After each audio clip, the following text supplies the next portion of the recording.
हाल ही में outer space institute नाम से एक संस्था ने एक रिपोर्ट प्रकाशित की है, एक पत्र प्रकाशित किया गया है, एक ओपन लेटर प्रकाशित किया गया है, जिसमें दुनिया भर के 140 से ज्यादा वैज्ञानिकों ने भी हस्ताक्षर किए हैं।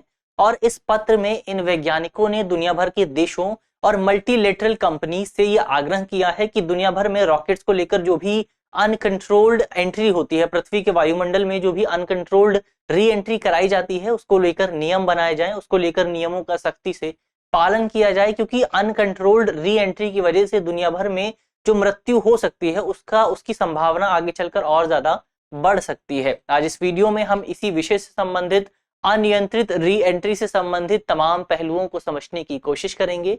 मेरा नाम है अक्षय और आपका स्वागत है दृष्टि आईएएस की इस नई वीडियो में। वीडियो शुरू करते हैं और सबसे पहले वीडियो की रूपरेखा को समझ लेते हैं, यानी उन बिंदुओं की बात कर लेते हैं जिनके जरिए हम अपनी वीडियो को आगे बढ़ाएंगे। तो वीडियो में सबसे पहले हम न्यूज यानी खबर की बात करेंगे।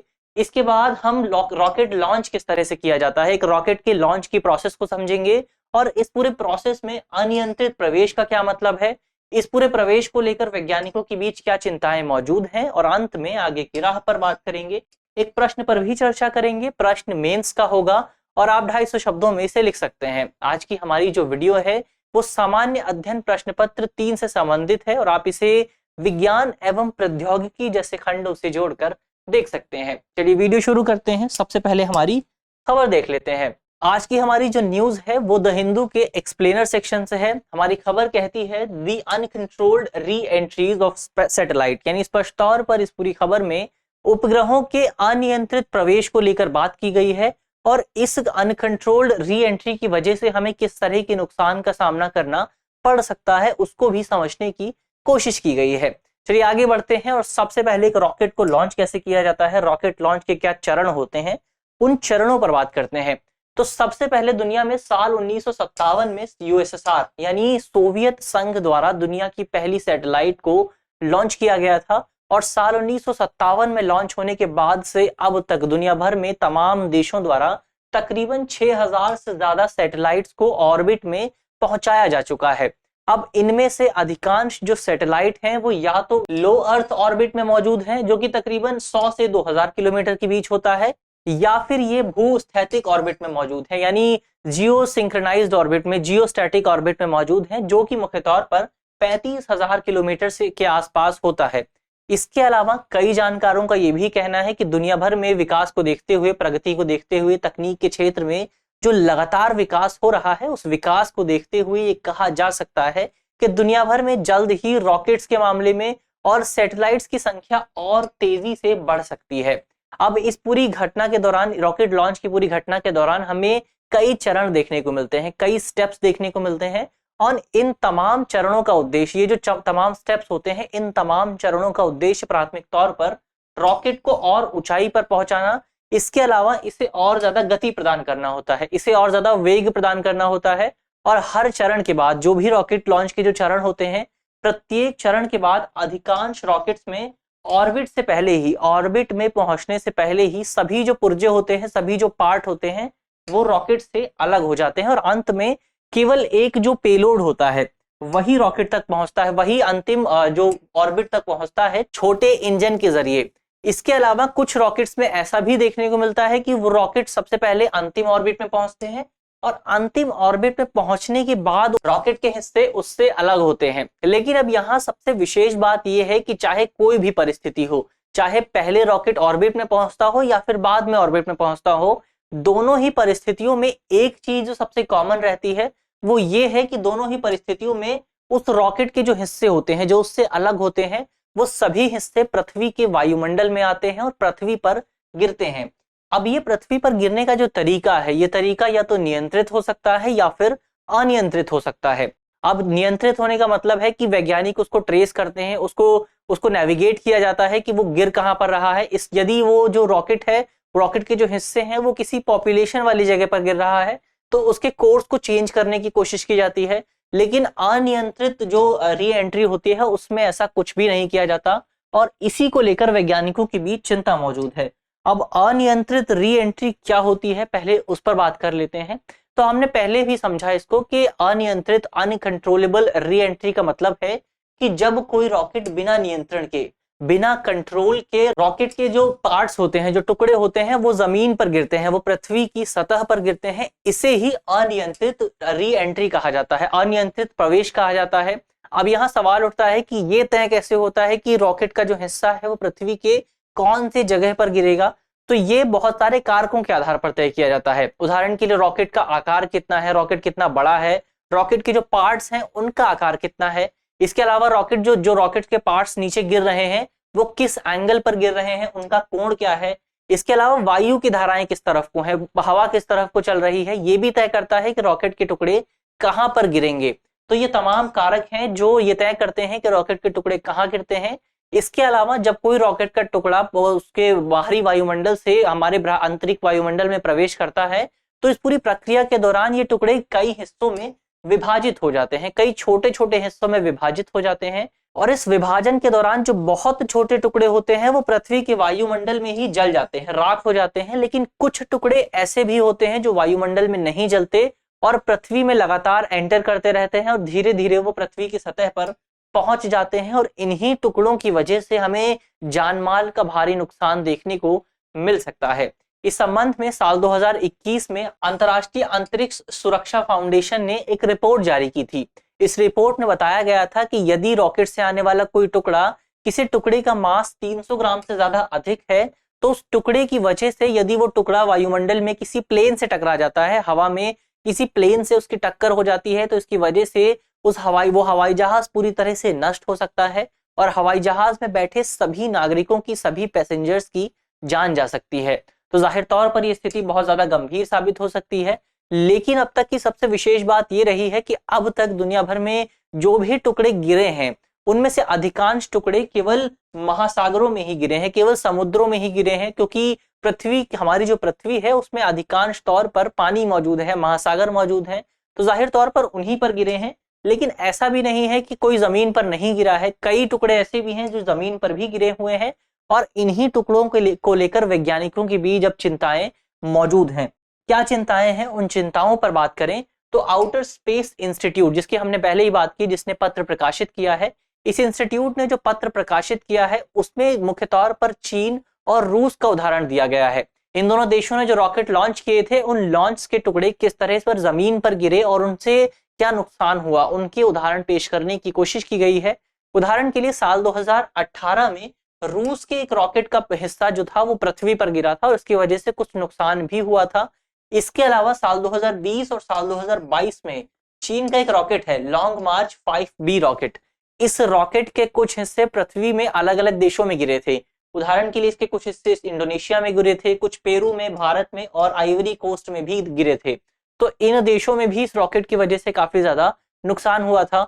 इसके अलावा साल 2016 में एलॉन मस्क की स्पेसएक्स नाम की जो कंपनी है उसका एक रॉकेट है फाल्कन 9। इस रॉकेट के कुछ हिस्से इंडोनेशिया में गिरे थे और इन हिस्सों में 2 रेफ्रिजरेटर आकार के ईंधन टैंक भी शामिल थे।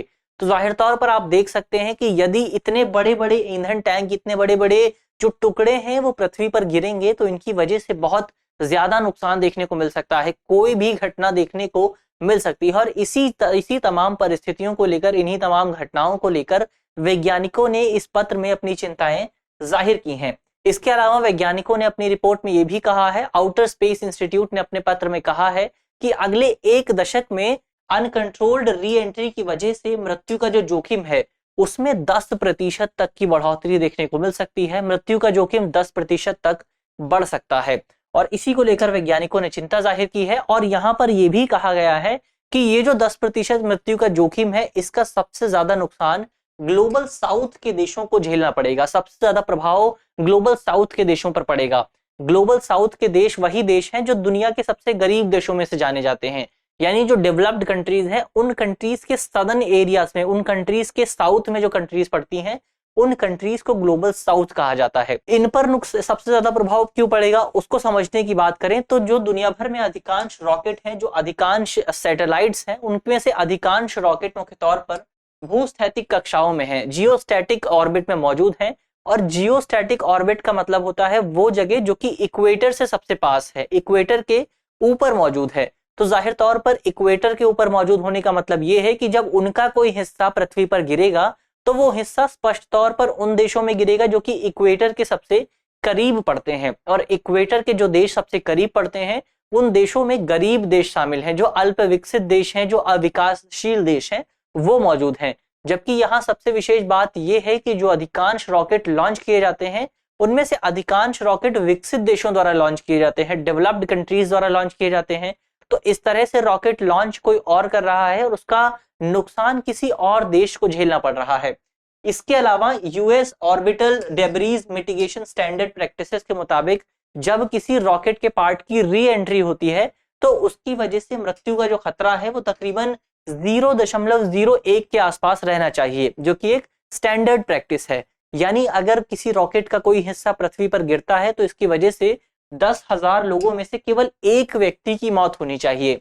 लेकिन इस संबंध में बीते दिनों एक रिपोर्ट प्रकाशित हुई थी जिसमें यह बताया गया था कि इन पूरे स्टैंडर्ड्स को दरकिनार करते हुए अमेरिकी एयरफोर्स ने जो 2011 से 2018 के बीच 66 रॉकेट लॉन्च किए, इनमें से 37 रॉकेट लॉन्चों में इन स्टैंडर्ड्स का बिल्कुल भी पालन नहीं किया गया।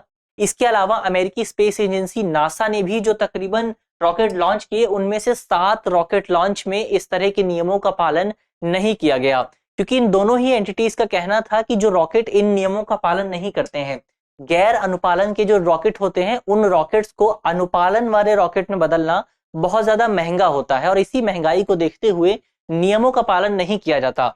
और ये चीज कितनी खतरनाक साबित हो सकती है उसे हम इस बात से समझ सकते हैं कि नासा ने साल 2015 में एक रॉकेट लॉन्च किया था जिसका नाम था एटलस 5। इस रॉकेट में जो मृत्यु का जोखिम था, जो इस रॉकेट के अगर कोई हिस्से पृथ्वी पर गिरते उसमें मृत्यु का जो जोखिम था वो इतना खतरनाक था कि इसे नजरअंदाज नहीं किया जा सकता है। जोखिम ये था कि अगर इस रॉकेट के कुछ हिस्से पृथ्वी पर गिरते तो 600 में से एक व्यक्ति की मौत जरूर हो जाती। तो जाहिर तौर पर रेशो बहुत ज्यादा खतरनाक था। इसके अलावा कई वैज्ञानिक इस पूरे रेशो की जो पूरे प्रोसेस है, पूरा जो मेथड है, इसको ही अतार्किक बताते हैं। वैज्ञानिकों का कहना है कि अब हमारे पास पृथ्वी पर ऐसी तकनीक मौजूद है जिस तकनीक के जरिए हम नियंत्रित प्रवेश को संभव कर सकते हैं, हम कंट्रोल्ड एंट्री को संभव कर सकते हैं। तो हमें ऐसी किसी भी प्रोसेस की, ऐसे किसी भी मेथड की जरूरत नहीं है। इसके अलावा एक चुनौती ये भी है कि अंतर्राष्ट्रीय स्तर पर कोई भी इस पूरे विषय को लेकर कोई बाध्यकारी समझौता मौजूद नहीं है, कोई बाइंडिंग अग्रीमेंट मौजूद नहीं है। हमारे पास इस संबंध में जो एक अग्रीमेंट मौजूद है उसका नाम है लायबिलिटी कन्वेंशन 1972।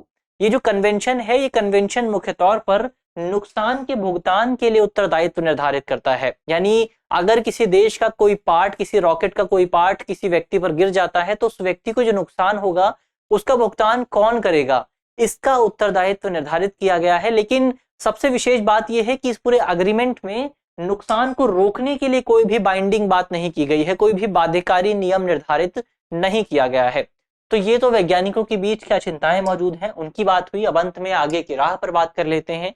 तो हमने बात की कि ओएसआई ने एक रिपोर्ट प्रकाशित की है, एक पत्र प्रकाशित किया है, और इस पत्र में स्पष्ट तौर पर यह स्वीकार किया गया है कि मलबे के प्रवेश से होने वाले नुकसान को पूरी तरह से रोका नहीं जा सकता है। इसकी वजह से कुछ ना कुछ नुकसान जरूर होगा, लेकिन इस रिपोर्ट में कहा गया है कि इस नुकसान को कुछ हद तक कम जरूर किया जा सकता है और इसके अलावा किसी व्यक्ति को होने वाले नुकसान को रोका जा सकता है, मानवीय क्षति को जरूर रोका जा सकता है। इस पत्र में यह सुझाव दिया गया है कि दुनिया भर के देशों को छोटे सैटेलाइट्स, छोटे उपग्रहों के निर्माण पर जोर देना चाहिए, क्योंकि छोटे सैटेलाइट्स एक और तो उनको बनाना बहुत ज्यादा आसान होता है, इसके अलावा उन्हें बड़ी संख्या में लॉन्च भी किया जा सकता है और साथ ही जो छोटे सैटेलाइट्स होते हैं उनके जो हिस्से होते हैं वो भी छोटे होते हैं, जिसकी वजह से वो हिस्से जब पृथ्वी के वायुमंडल में आते हैं तो प्रवेश के दौरान ही अधिकांश हिस्सा अपने आप जल जाता है, जिसकी वजह से किसी भी क्षति के नुकसान को, किसी भी क्षति की संभावना को पूरी तरह से समाप्त किया जा सकता है। इसके अलावा इस संबंध में प्रवेश के दौरान ट्रैक करने के माध्यम से भी, ट्रैक करने का जो पूरा प्रोसेस होता है उसके जरिए भी नुकसान को कम किया जा सकता है। उदाहरण के लिए बीते दिनों अक्टूबर महीने में भारत द्वारा रीसेट 2 नाम से एक उपग्रह को ट्रैक किया गया था। जब ये उपग्रह 13 साल बाद भारत में आ रहा था, दुनिया में प्रवेश कर रहा था, तो इस उपग्रह को ट्रैक किया गया था और ट्रैक करने के बाद आसानी से इस उपग्रह को हिंद महासागर में गिराया गया था, जिसकी वजह से कोई भी नुकसान नहीं हुआ था। यानी जाहिर तौर पर ये जो ट्रैकिंग का मेथड है ये बहुत ज्यादा उपयोगी साबित हो सकता है।